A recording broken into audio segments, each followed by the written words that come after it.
भगवान के नाम का जप कोई भी करेगा, आभीर जमन किरात खस स्वपचाद अति अघरो, कोई भी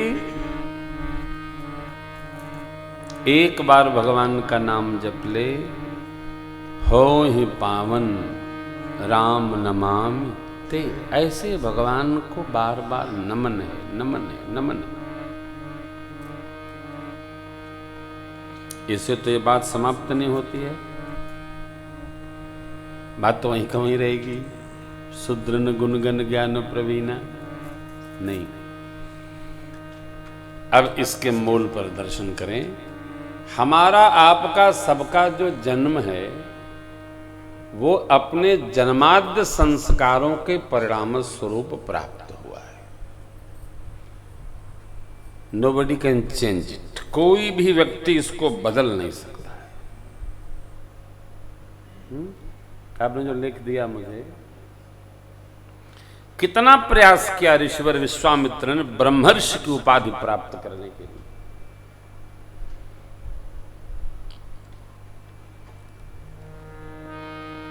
द्विज का द्विजत्व देने से नहीं होता है। हमारे अपने गांव में एक ब्रह्म जी महाराज, अम्मा जी बोले कि बाबू चल कथा सुने, हमें ब्याह के बाद कथा न भइल हुआ, 15 साल 20 साल बाद कहीं चलते हैं। तो वहाँ बाबा के यहाँ जो पंडित जी थे वो खेत में काम करा रहे थे। हम गए, उनको लिवा के आए। बोले बाबू चला हम नहा के आवत हैं, अब बैठा कथा सुना दे। हमने कहा पंडित जी कितना समय लगेगा, क्योंकि अब मैं बीएससी कर रहा था, कितना समय लगेगा। नहीं, एमए पास हो गए थे हम, कथा से गए थे, क्षमा करेंगे, कथा से कहीं से गए थे। तो बोले बस 20 मिनट लगी। सत्यनारायण भगवान की कथा में कितना टाइम लगता है। तो भैया हो वो कथा सुनाने लगे और हम हंसने लगे। काहे?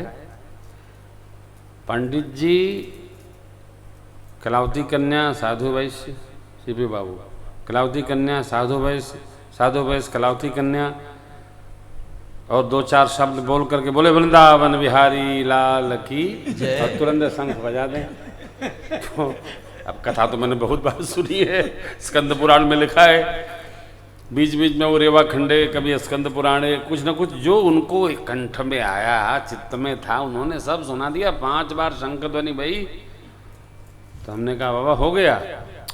अरे हमारा एक खानदानी काम है, एक बार थोड़ी हो गया, ये तो हम 5 कथा रोज सुनाते हैं बाबू। अब हमारा स्वभाव है कि हम किसी ब्राह्मण देवता की निंदा नहीं करते हैं।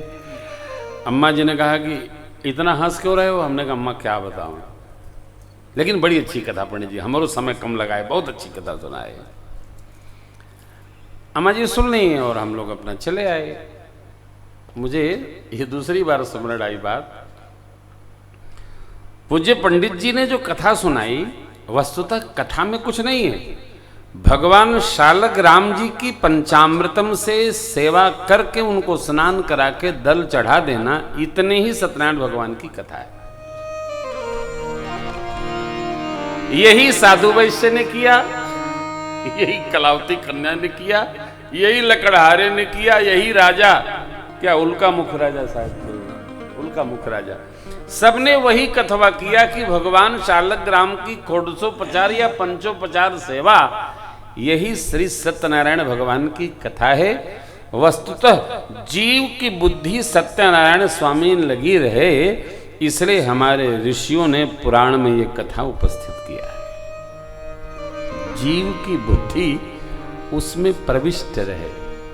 और स्मरण रखना चाहिए, भगवान ने निज धर्म समझाया, अर्थात राम धर्म माने भागवत धर्म क्या है, भक्त को किस प्रकार का जीवन जीना चाहिए, यह कथा, यह प्रसंग, यह उपाय उपक्रम मेरे परमात्मा ने गंधर्व को सुनाया।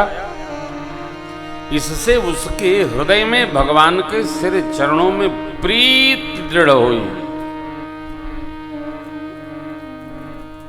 मनुष्य को अपने कर्मों का फल तो अवश्य प्राप्त होगा, चाहे देर हो और चाहे शीघ्रता हो, कितना भी समय लगे। इसलिए हमको अपने जीवन में धर्म व्यवहार के साथ कोई समझौता न करके धर्म आचरण में अनुरक्त रहना चाहिए। भगवान के जिस नाम में हमारी रुचि है उसका स्मरण करना चाहिए।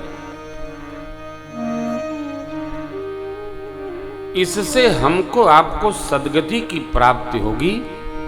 सेवक को कभी पूजित भाव हृदय में न रखते हुए, जातिगत अर्थ न लागे, जातिगत अर्थ न उपस्थित करते हुए, इसको व्यवहारिक अर्थ में सेवक के आश्रय में चिंतन करता हुआ अब बिना किसी लाग लपेट के स्वीकार करना चाहिए।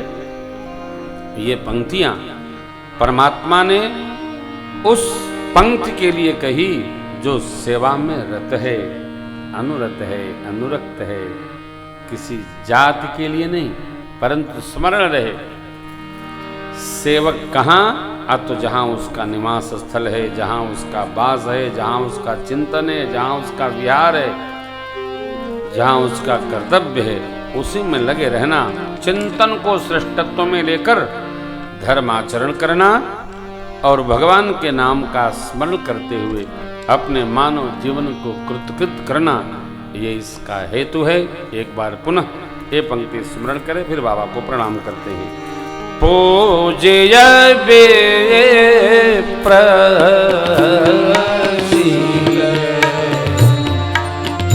गुणहीना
कल किसी अन्य विषय के साथ हम लोग सत्संग करेंगे।